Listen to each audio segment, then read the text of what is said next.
For Veterans Day shows 117,000 veterans found work nationwide in the past year. But the news not so good locally. According to Twin Cities Business Magazine, Minnesota ranks among the worst states for employing post-9/11 veterans. But as KARE 11's John Croman reports, there is an effort to change that.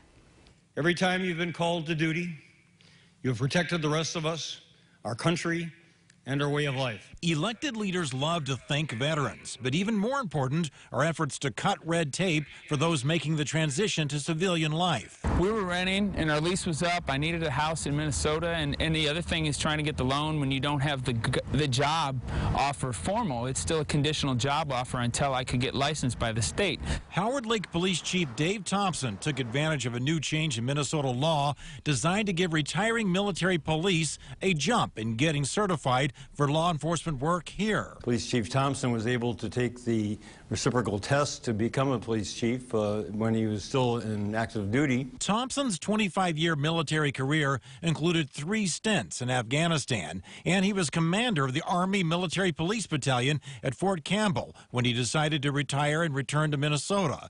Under the old system, he'd have to get his formal discharge papers, a DD-214 form, before he could even take the police exam in Minnesota. And that changed, and I was able to take it before I had my DD-214, which allowed me to get the job here in Howard Lake. It really was a good law change, and it was part of our overall effort to help veterans find jobs. This is what I wanted to do, and because of Minnesota and reciprocity, I was able to do that. In Howard Lake, John Croman, KARE 11 News.